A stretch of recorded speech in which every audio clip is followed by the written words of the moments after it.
Chemical hair டைக்கு bye சொல்லிட்டு natural hair டைக்கு ஹை சொல்லுங்க. அமோனியா சல்ஃபேட் பிபிடி இல்லாமல் தயாரிக்கப்பட்ட ஜிகே நேச்சுரல்ஸோட natural black hair dye. Failed மாஸ்ல என்ன சொல்லியிருக்காரு ஆசி முனியர்னா, மீண்டும் நாங்கள் அணு ஆயுத தாக்குதல் நடத்துவோம் அப்படின்னு பேசியிருக்காரு. இருந்தா தானே எங்க இருக்கு? பாகிஸ்தானுக்குள்ள வச்சிருக்கோம், மழை வரும் ஆனா வராது. இருந்த மலையில இருக்கிறதெல்லாம் போட்டு அதுதான் சின்ன சின்ன பூகம்பமா டுக்குன்னு வெடிச்சுது. எங்க இருக்கு? உன் பொருளாதாரத்தை வளர்த்துக்கிறதுக்கு நீ வழியை தேடி இருக்கணும். அதை விட்டு பிச்சை பாத்திரம் ஏந்திட்டு ஒவ்வொரு நாடா போய் பிச்சை கேட்டு அதை வச்சு தீவிரவாதிகளை வளர்த்து விட்டு மற்ற நாடுகள் மீது அதை ஏவல் படையா யூஸ் பண்ணா என்னைக்கு உன் பொருளாதாரம் வளரும்? 50 பில்லியன் 40லேருந்து 50 பில்லியன் டாலர் போட்டு சிபெக் என்ற பேர்ல சைனா போட்ட முதலீடால பாகிஸ்தான் என்ன பண்ண முடியுமோ அதை சிந்தூர்ல காட்டிடுச்சு. அவங்க நாட்டுல வந்து ராணுவ தளபதி என்பவர் வந்து குரங்காட்டி. குரங்கு என்பது அங்க ஜனநாயகம். இல்ல அதை வச்சுக்கிட்டு நாங்க அணு ஆயுத தாக்குதல் நடத்துவோம், காஷ்மீர் எங்களோடதுலாம் சொல்ல காரணம் எப்படி பேச முடியுது? ஆமா, காஷ்மீர் அவங்களோடதுன்னு சொல்லிக்கலாம், வாயில சொல்லிக்கலாம். அவங்க ஸ்கூல்ல வந்து மேப்ல எல்லாம் வரைஞ்சுக்கிறாங்களாமே, பாகிஸ்தானோட இந்த காஷ்மீரையும் சேர்த்து வரைஞ்சுக்கிறாங்களாமே. கனவு காண்றது தப்பில்லை சார், கனவு காணட்டுமே. முதல்ல பாகிஸ்தான் ஒண்ணு இருக்கான்னு பாக்கட்டுமே. யார் தான் சார் நம்புறது பாகிஸ்தான? ட்ரம்ப் மட்டும் தானா? ட்ரம்ப் அவர் உள்நாட்டு பிரச்சனையில் தோல்வியுற்றுள்ளார். அவர் நாடுவது யார் என்றால் இன்னொரு தோல்வியுற்ற ஒரு நாட்டை தானே நாடுவார். நாணயத்தின் இரு பக்கங்கள் தான் ட்ரம்ப்பும் ஆசிம் முனீரும். டோகார் மாவட்டத்துல கைபர் பக்துன்வால 25 பாகிஸ்தான் ராணுவ வீரர்களை போட்டிருக்காங்க. அதை வேற வீடியோ ரிலீஸ் பண்ணி இன்னொரு வாட்டி வந்து ஆசிம் முனீரியா போட்டு தருவேன்னு சொல்லியிருக்காங்க. நீ ஆண் மகனா இருந்தா வா அப்படின்னு கூப்பிட்டுருக்காங்க. ஆசிம் முனீர் தலைக்கு காசும் வச்சிருக்காங்க. இன்னொரு பக்கம் வந்து பாகிஸ்தான் அவர்கள் எல்லையோரம் இருக்கும் பங்கர்கள், அதாவது பதுங்கு குழிகளை புனரமைக்கும் பணியில் ஈடுபட்டுள்ளது. இதற்கு 25 26 கவுண்ட் மறந்து போச்சு. எத்தனை வாட்டி போய் பிச்சை எடுத்திருக்காங்க IMF கிட்ட சொல்லிட்டு அந்த ஃபண்ட் வாங்குறதுக்கு.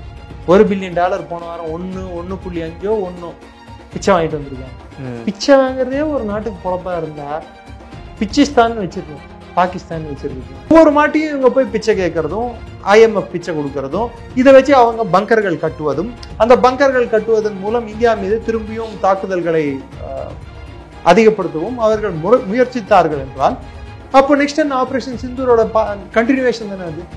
முன்ன காட்டது வெறும் ட்ரெய்லரு, மெயின் பிக்சர் என்ன இருக்கு?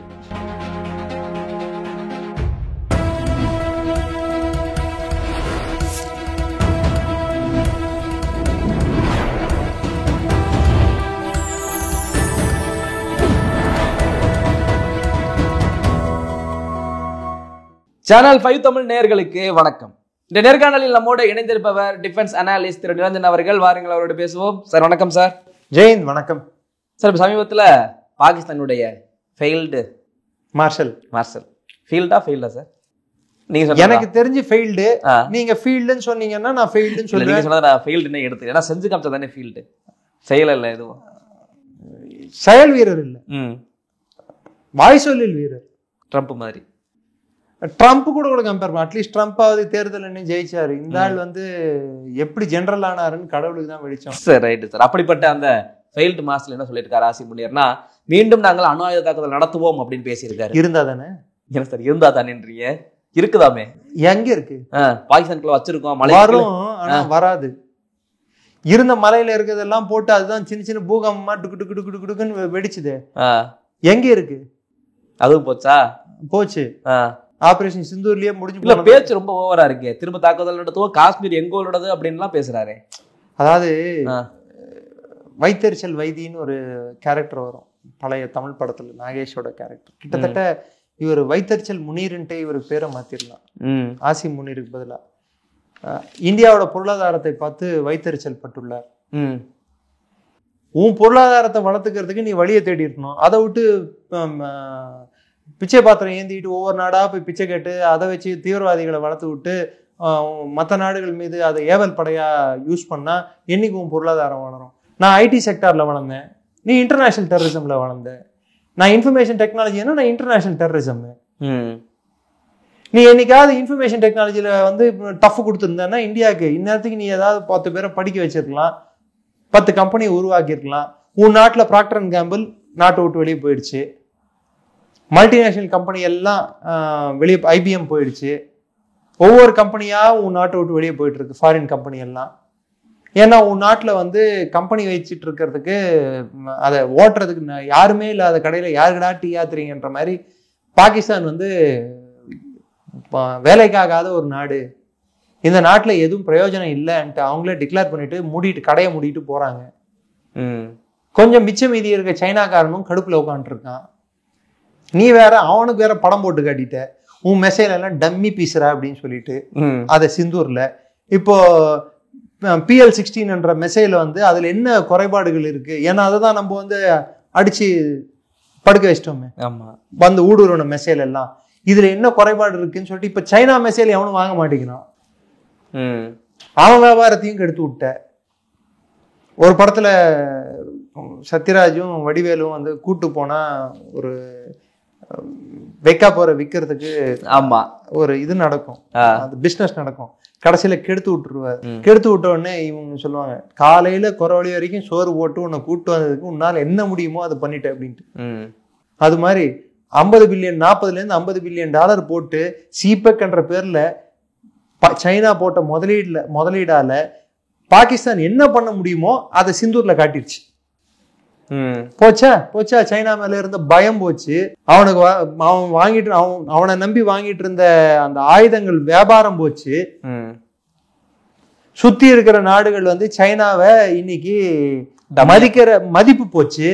தானும் கெட்டு தன் கூட வந்தோடனே கெடுத்தாச்சு.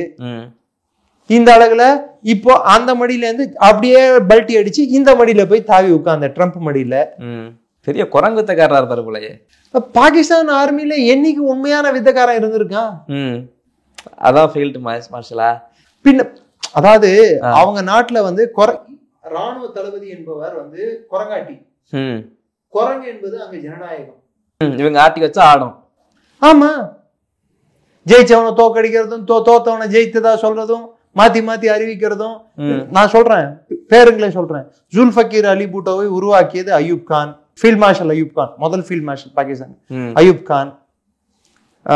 நவாஸ் ஷெரீஃபை உருவாக்கியது ஜியாவுல் ஹக். பெனசீர் பூட்டோவை பதவிக்கு ஏற்க வழிவகுத்தது ஜெனரல் அஸ்லம் பேக். நவாஸ் ஷெரீஃபை பிரதமராக்கியது ஹமீத் குல்லும் ஆசாத் துரானியும். Lieutenant general Asad Durrani, lieutenant general Hamid குல்லும் இஸ்லாமிக் ஜம்ஹூரியத் என்ற ஒரு அமைப்பை ஏற்படுத்தி அவர்கள் எந்த அரசாங்கத்துக்கு வேலை செய்கிறார்களோ அந்த அரசாங்கத்திற்கு எதிராக வங்கியிலிருந்து கடன் காசை வாங்கி அதை எதிர்கட்சிகளுக்கு கொடுத்து எலெக்ஷன் தேர்தலை நடத்த வைத்து அவர்களை ஜெயிக்க வைத்தார்கள். எங்கேயாவது கேள்விப்பட்டிருக்கீங்களா? இங்க இருக்கிற உளவுத்துறையே இந்த ஆட்சியை கவுக்கணும்னு சொல்லிட்டு பேங்க் கிட்ட இருந்து காசை வாங்கி அதை எதிர்கட்சிகளுக்கு கொடுக்க சொல்லி அந்த கட்சியை ஜெயிக்க வைக்கிறது எங்கேயாவது கேள்விப்பட்டிருக்கீங்களா? மேனுஃபேக்சர்ட் டெமோக்ரஸி, செயற்கையாக ஏற்படுத்திய ஒரு ஜனநாயகம். அதனால்தான் பாகிஸ்தான கைடட் டெமோக்ரஸி அப்படின்வாங்க.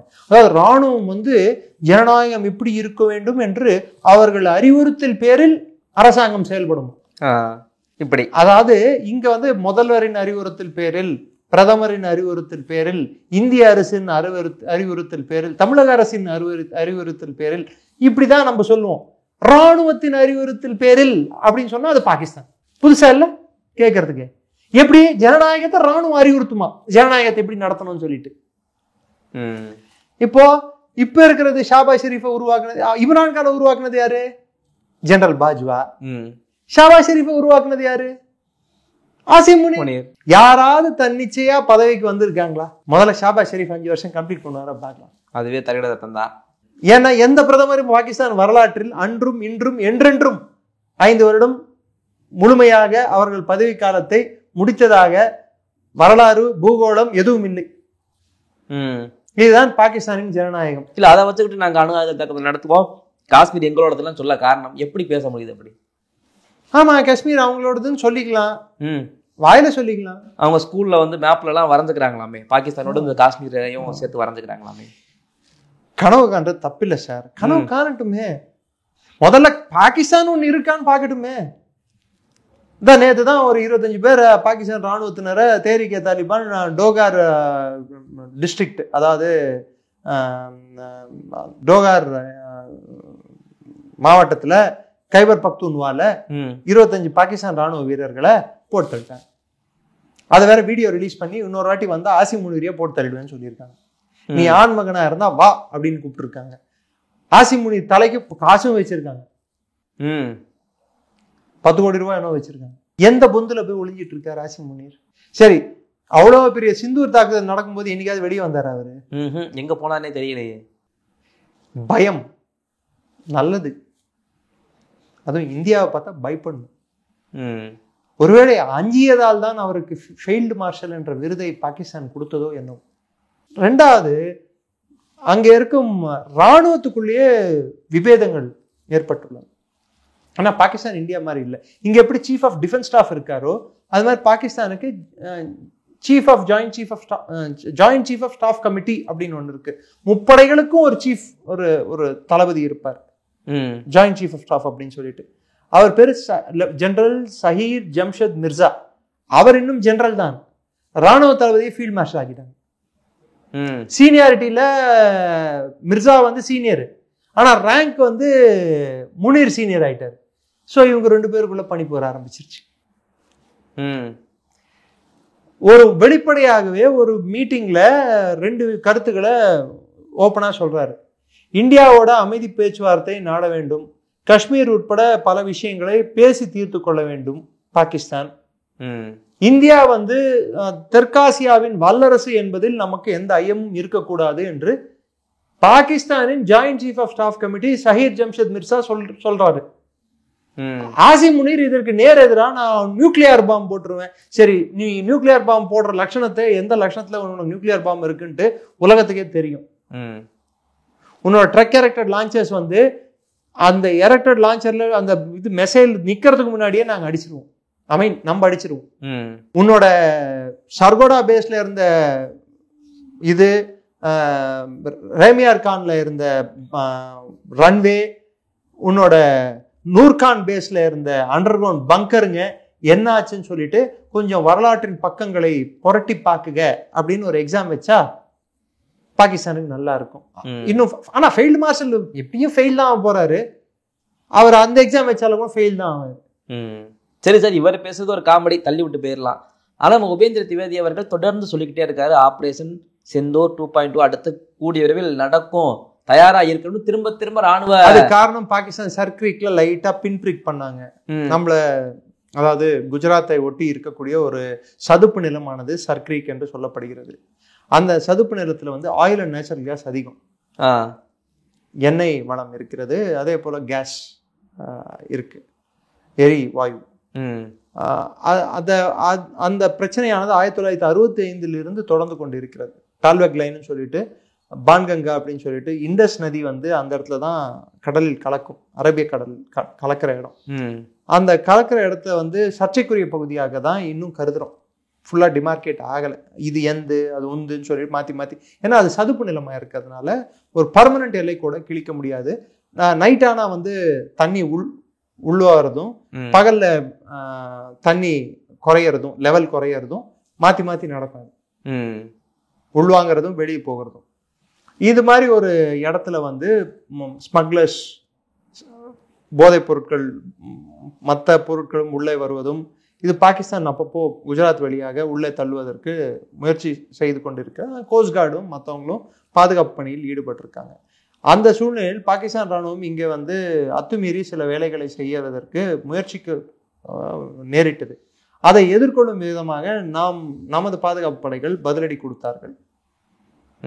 இன்னொரு பக்கம் வந்து பாகிஸ்தான் அவர்கள் எல்லையோரம் இருக்கும் பங்கர்கள், அதாவது பதுங்கு குழிகளை புனரமைக்கும் பணியில் ஈடுபட்டுள்ளது. இதற்கு 25-26 கவுண்ட் மறந்து போச்சு. எத்தனை வாட்டி போய் பிச்சை எடுத்திருக்காங்க IMF கிட்டன்னு சொல்லிட்டு அந்த ஃபண்ட் வாங்குறதுக்கு. $1 பில்லியன் போன வாரம் 1.5 பிச்சை வாங்கிட்டு வந்திருக்காங்க.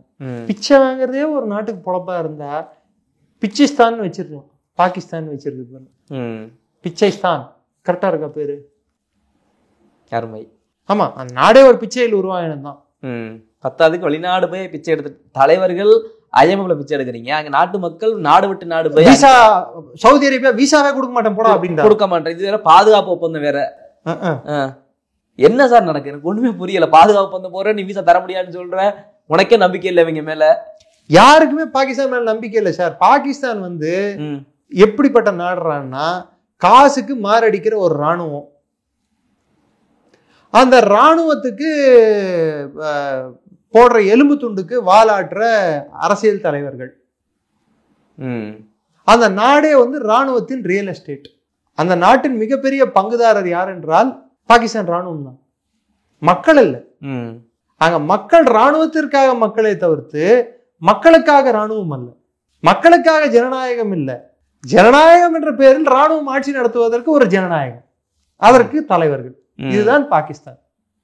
ஸோ அதை நீங்க புரிஞ்சுக்கலன்னா ஒவ்வொரு மாட்டியும் இவங்க போய் பிச்சை கேட்கறதும் IMF பிச்சை கொடுக்கறதும் இதை வச்சு அவங்க பங்கர்கள் கட்டுவதும், அந்த பங்கர்கள் கட்டுவதன் மூலம் இந்தியா மீது திரும்பியும் தாக்குதல்களை அதிகப்படுத்தவும் அவர்கள் முயற்சித்தார்கள் என்றால் அப்போ நெக்ஸ்ட் என்ன ஆபரேஷன் சிந்தூரோட கண்டினியூவேஷன் தானே அது. தொட்டு பார்க்கட்டும். முன்ன காட்டது வெறும் ட்ரெய்லரு, மெயின் பிக்சர் என்ன இருக்கு. இப்போ வேற ஆப்கானிஸ்தான் வேற பிக்சர்ல உள்ள இப்பெல்லாம் மல்டி ஹீரோ சப்ஜெக்ட் வர்றது ஃபேஷன் ஆயிடுச்சு. அதாவது ஒரே படத்துல 2 ஹீரோக்கள் 4 ஹீரோ கூட வருவாங்க சில நேரத்துல. திடீர்னு ஜாக்கி ஷெராஃப் வருவாரு, மோகன்லால் வருவாரு, திரும்பி வேற யாரு சிவராஜ்குமார் வருவாரு. அது மாதிரி திடீர்னு இப்போ ஆப்கானிஸ்தான் உள்ள நுழையும், ஈரான் அந்த பக்கத்துல இருந்து நுழையும். இல்ல இப்ப சேஞ்ச் ஆயிடுச்சுல. முன்னாடிதான் பாத்தீங்கன்னா ஹீரோ ஒரு ஆளா வருவாரு, வில்லன்கள் நிறைய பேரு.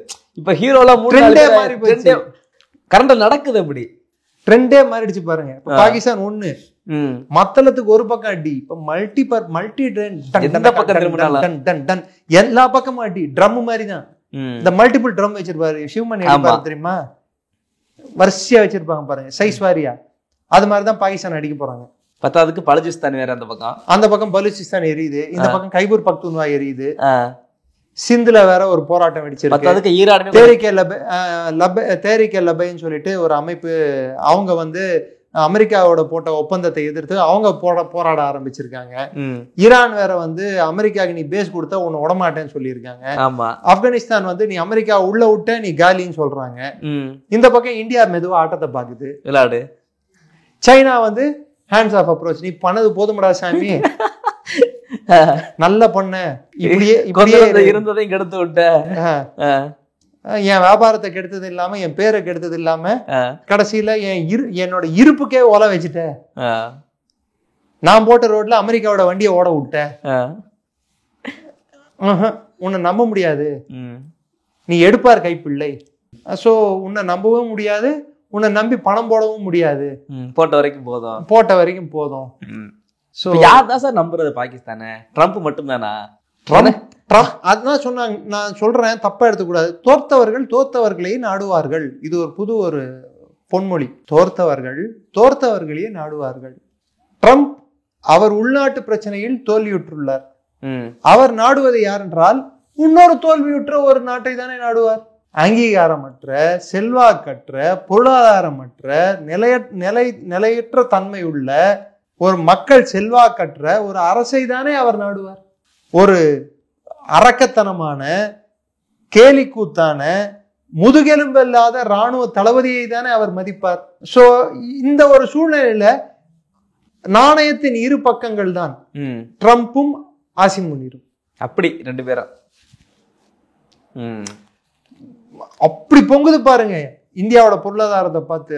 ஆசிம் முனீரோட பேச்சுல ஒன்னா தானடா சுதந்திரம் வாங்கினா, ஒன்னா தானே பிரிஞ்சு போனோம், நீ மட்டும் நல்ல ஜெகஜோதியா இருக்கா, நான் கிழிஞ்ச வாழத்தார் மாதிரி கிடக்குறேன்னு ஒரு ஆதங்கம் தான். என்ன ஆதங்கம்? அதுக்கு நீ வந்து உருப்படியா செஞ்சிருக்க, நீ உன் நாட்டோட கல்வித்திறனை வளர்த்திருக்கணும். இங்க அதான் கத்து கொடுக்குறமே. இங்க கர்ம வீரர் காமராஜர் வந்து பசங்களுக்கு நான் கையேந்தி பிச்சை எடுத்து என் பசங்களை படிக்க வைக்கிறேன். அவருக்கு அவர் குழந்தை இல்லைன்னு சொல்லிட்டு நிறைய பேர் பேசுறது உண்டு. ஆனால் பெருந்தலைவர் வந்து மற்றவர்கள் பிள்ளைகளை தான் பிள்ளையாக நினைத்து படிக்க வச்சார். அது நம்ம நாடு. திரு வாஜ்பாய் அவர்கள் இந்த நிலப்பரப்புல என்னோட மக்கள் ஒழுங்கா 50 வருஷம் ஆகி ஒழுங்கா ஒரு ஊர்ல இருந்து இன்னொரு ஊருக்கு போக முடியலையேன்ற அந்த ஒரு எண்ணம் அவருக்கு ஏற்பட்டு தங்க வழிச்சாலை காஷ்மீர் முதல் கன்னியாகுமரி வரை, குஜராத் முதல் அருணாச்சல் வரை இன்னைக்கு கனெக்ட் ஆயிருக்கு. இன்னைக்கு நம்ம ஒரு ஊருக்கு போற அந்த டைம் கம்மியா இருக்கா இல்லையா? ராஜீவ்காந்தி பீரியட்ல கம்ப்யூட்டர் இந்தியாவுக்கு வர ஆரம்பிச்சது. இன்ஃபர்மேஷன் டெக்னாலஜி எடுத்துட்டு வரணும்னு பார்த்தாரு. எல்லா பிரதமர்களும் நரசிம்மராவ் பீரியட்ல பொருளாதார சீரமைப்பு எடுத்துட்டு வந்தார். இந்திரா காந்தி அம்மையார் பீரியட்ல முதல்ல அணு ஆயுத சோதனை, அதை தொடர்ந்து வாஜ்பாய் பீரியட்ல இந்தியாவை அணு ஆயுத நாடாகவே அறிவித்தார். திரு நரேந்திர மோடி பீரியட்ல யூபிஐ என்னும் புது ஒரு ராட்சசனை, அதாவது பினான்சியல் ராட்சசன் சொல்லுவாங்க, கண் சிமிட்டும் நேரத்தில் பண பரிமாற்றம் எப்படி செய்வது என்று உலகத்துக்கு காட்டினார். டெக்னாலஜி அமெரிக்காவையும் பின்தள்ளி உலகத்தையும் பின்தள்ளின ஒரு டெக்னாலஜி இந்த UPI technology, United portal interface. இவ்வளவு பெரிய நாட்டை எப்படி ஒரு 10 ஆண்டுகளில் பொருளாதாரத்தை 2 மடங்கு எப்படி ஆக்க வேண்டும் என்று காட்டினார். இன்று இந்தியாவில் 50,000 மெடிக்கல் சீட்ல இருந்து இன்னைக்கு 1,00,000 மெடிக்கல் சீட்டுக்கு போயிருக்கு. 1,05,000 மெடிக்கல் சீட்டு போயிருக்கு. சோ அத்தனை மெடிக்கல் காலேஜுங்க புதுசா வந்திருக்கு. படிப்புக்கு நாம் முக்கியத்துவம் கொடுத்தோம். உணவுக்கு நாம் மற்ற நாடுகளிடம் கையேந்திய காலம் போய் திரு லால் பகதூர் சாஸ்திரி அவர்கள் காலகட்டத்திலும் திரு இந்திரா காந்தி அம்மையார் காலகட்டத்திலும் கிரீன் ரெவல்யூஷன், பசுமை புரட்சி ஏற்படுத்தி இன்று உணவை வெளிநாடுகளுக்கும் ஃப்ரீயா கொடுக்குறோம், உள்நாட்டுக்கும் ஃப்ரீயா கொடுத்துட்டு இருக்கோம் மக்களுக்கு. பாகிஸ்தான்ல சோறை வச்சுட்டு லைன்ல மக்களை விட்டு பாருங்களேன், சும்மா எகிரி குதிச்சு படிச்சு பிடிச்சி பிடிங்க நாசம் பண்ணிடுவாங்க. இதுக்கெல்லாம் காரணம் என்ன? உள்நாட்டு கட்டமைப்பை சீரமைப்பது, பொருளாதார கட்டமைப்பை சீரமைப்பது, கல்விக்கும் சுகாதாரத்துக்கும் நாம் முக்கியத்துவம் கொடுப்பது. இத்தனை டாய்லெட் கட்டணும்,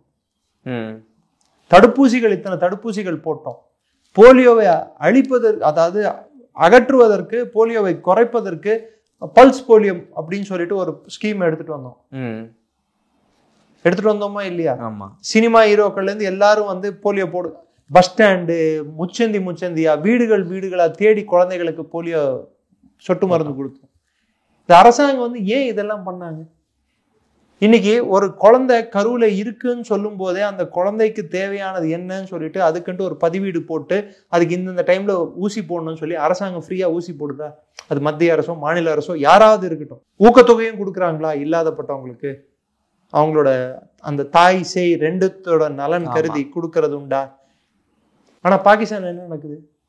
பிறந்த குழந்தைக்கு எப்படி துப்பாக்கி பிடிக்கணும், எப்படி குண்டு வைக்கணும், எப்படி மத்தவங்களை கொல்லணும், எப்படி மற்ற விஷயங்களை மற்ற பக்கத்து நாடு எப்படி கெடுக்கணும், எப்படி மற்ற நாடு நிம்மதியை கொலைக்கணும், சீரழிக்கணும், இதுதானே கத்துக் கொடுக்குறீங்க. ஆக்கப்பூர்வமா இங்க இந்துக்களும் இப்போ 6 வீர் சக்ரா விருதுகளை கொடுத்துருக்காங்க. ஆமா, அதுல ஒருத்தர் இஸ்லாமிய சமூகத்தை சேர்ந்த இராணுவ விமானப்படை அதிகாரி. அவர் இஸ்லாமியர் அல்ல, இந்தியன். பேர் ரசூல் நினைக்கிறேன், விங் கமாண்டர் ரசூல் நினைக்கிறேன், ஸ்குவாட்ரன் லீடர் ரசூல்ல விங் கமாண்டர் ரசூல். அவர் கொடுத்துருக்காங்க. அவர் அங்க பறக்கும் போது அவர் எந்த ஒரு மனநிலையோட பறந்திருப்பார்? பாகிஸ்தான் நாங்கள் முஸ்லாமிய நாடு, நாங்கள் இஸ்லாமிய நாடு லபதிவோன்னு கத்துறாங்களே. நீ இஸ்லாமிய நாடு, இஸ்லாமால் உருவான நாடு எல்லாம் ஒத்துக்கிறேன், நான் இல்லைன்னு சொல்ல. ஆனா அந்த மார்க்கம் காட்டிய வழியில் நீ பயணிக்கிறாயா? இல்ல, நீ உனக்கு இஸ்லாம் ஒரு கருவியாக பயன்படுத்துகிறாய். அதுக்காக அந்த மார்க்கம் காட்டிய வழியில் பின்பற்றிய நபரை வச்சு அடிக்கிறோம். ஆமா, அதனால்தான் அவங்க குறைஷியை வச்சு நம்ம பேச விட்டோம். அந்த அதிகாரிகளே, அந்த சமூகத்தை சேர்ந்த, அந்த சிறுபான்மை சமூகத்தை சேர்ந்த இந்தியர்களே, நம் நாட்டின் அதாவது மதங்களையும் மிஞ்சியது தேசியம் என்ற ஒரு நிலைப்பாடை கொண்டதுதான் இந்திய ராணுவம். மதத்தால் தான் தேசியம் இருக்கும் என்ற ஒரு நிலைப்பாடை கொண்டது பாகிஸ்தான் ராணுவம். நீங்க சொல்ற அந்த மார்க்கம்ன்றது எனது இந்திய நாட்டை சேர்ந்த இஸ்லாமியர்கள் சரியாக கடைபிடிக்கிறார்கள். கடைபிடிக்காத உனக்கு அவர்கள் மூலமாகவே தண்டனை. ஆமா, இது இறையால் தீர்மானிக்கப்பட்டது. அதை ஃபீல்டு மார்ஷல் புரிந்து கொள்ளவில்லை. இனிமாவது புரிந்து கொள்வாரா? முட்டாளுக்கு புரிந்தால் என்ன, புரியாவிட்டால் என்ன? பைத்தியக்காரன் 10 செய்வான். ஆனால் இவன் 11 செய்வார். இவன் கையில வேற, இவன் பைத்தியக்காரன் மாத்திரம் இல்ல, மூர்க்கமான பைத்தியக்காரன். கையில கல்ல வச்சுட்டு அவன் தன்னை மண்டையை உடைச்சுப்பான், எதிராளி மண்டையிலும் தூக்கி போடுவான். அப்படிப்பட்ட பைத்தியக்காரன் இவன். அது சொந்த நாட்டிலே குண்டு போட்டது, சொந்த நாட்டு மக்கள் மேலேயே குண்டு போட்டு ஒரு 300 பேரை கொண்டு இல்ல கொண்டானா இல்லையா? ஆமா. சோ அவன் ஒரு is a nutcase and a useless general. இந்திய ராணுவத்தில் இருந்தால் லான்ஸ் நாயக் ஹவில்தார் பதவிக்கு கூட ஏற்றமான நபராக இருந்திருக்க மாட்டான் Asim Munir. Is unfit to be even a soldier level of person. அவனை எல்லாம் ஜெனரல் ஆக்குனா இப்படி தான் நடக்கும். பாகிஸ்தானோட சீர்கேடு கூடிய விரைவில் நடக்கும். ஓகே சார், உங்களுடைய பல்வேறு கேள்விகளுக்கு உங்கள் நேரத்தை ஒதுக்கி பகிர்ந்தமைக்கு ரொம்ப நன்றி. தொடர்ந்து பேசுவோம். ஜெயின்.